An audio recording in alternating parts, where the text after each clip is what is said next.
এন্টারপ্রেনারদের কাছে টাকা পয়সা থাকতে পারে, ক্যাপিটালিস্টদের কাছে টাকা পয়সা থাকতে পারে, কিন্তু রাস্তা যে ফকির তার কাছে সময় আছে। Common capital for all. Common capital for all. সময়ের কসম করে আল্লাহ কি বলছেন? ইন্নাল ইনসানা লাফি খুসর, নিশ্চয়ই প্রত্যেকটা মানুষ, অবশ্যই, ইন্না একটা তাওকিদ, ইনসানা ইচ অ্যান্ড এভরি ইন্ডিভিজুয়াল, প্রত্যেকটা মানুষ, লাফি, লা আবার একটা তাকিদ, এমফাসিস দেওয়ার জন্য, নিশ্চয়ই, অবশ্যই, ফি খুসর, সে খুসরের মধ্যে আছে, অ্যাবসলিউট লসের মধ্যে আছে। অ্যাবসলিউট লস কি? অ্যাবসলিউট লস হচ্ছে তোমার কাছে 100 টাকা দিয়ে তুমি ডিম নিয়ে গেছো বাজারে কিনে, নিয়ে তুমি 80 টাকা বিক্রি করছো, 20 টাকা আমরা কি বলি লস হয়েছে। 20 টাকা লস হয়েছে। 80 টাকা দিয়ে 100 টাকা জিনিস 80 টাকায় বেচলে 20 টাকা লস হয়েছে। লস, লুকসান, আরবিতে বলে লুকসান।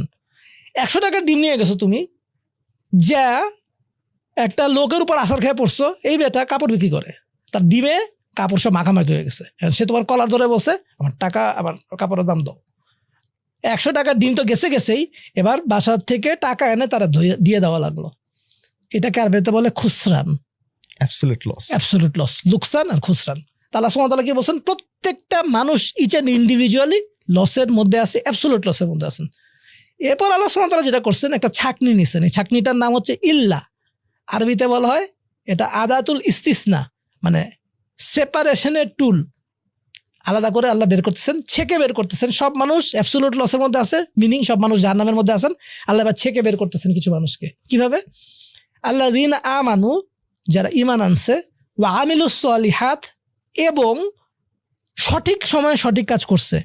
আমলে সলিহাতের বেশিরভাগ ট্রান্সলেশন লেখা আছে রাইটিয়াস ডিডস। হ্যাঁ, আমি তো এটাই জানি। কিন্তু সলেহ,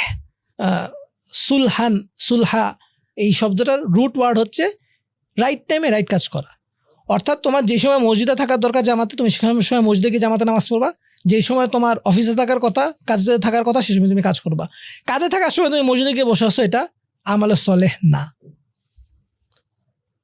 ইল্লাল্লাযীনা আমানু ওয়া আমিলুস সলিহাতি ওয়া তাওয়াসাউ বিল হক, এবং তুমি হকের কথা মানুষকে বলবা। ভাই আপনি আপনার মতো আছেন, আমি আমার মতো থাকি, আপনি আপনার মতো লাইফ লিড করতেছেন, আমি যদি আপনারা কিছু বলতে চাই আপনি আমার উপর রাগ করবেন, আমার বিজনেসের উপর থ্রেট আসবে, নানান রকম সমস্যা হবে, পারিবারিক সমস্যা হবে, সামাজিক সমস্যা তৈরি হবে, কি দরকার ভাই বলার?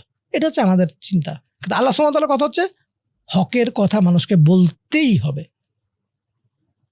হকের কথা মানুষকে যখন বলবে, সবাই তো সমানভাবে নিবে না, কেউ ভালোভাবে নিবে, পজিটিভলি নিবে, কেউ বলবে যে দাঁড়া তোরা দেখাইতেছি।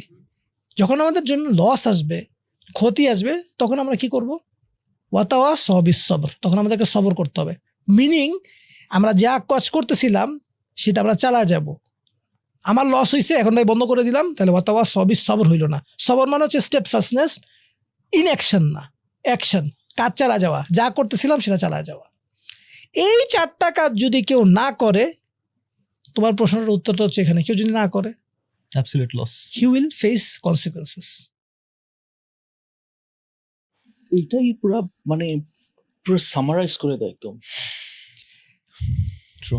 এই জায়গা থেকে আসলেই চলে আসে যে মানুষটা আসলে দেখা যাবে কিছু করছেন না, মানে আল্লাহ মাফ করুক আমাদেরকে, আল্লাহ এরকম অবস্থায় কখনোই না নেক, আল্লাহ আমিন, যে আমরা প্রোডাক্টিভিটি থেকে ছুটে গেলাম।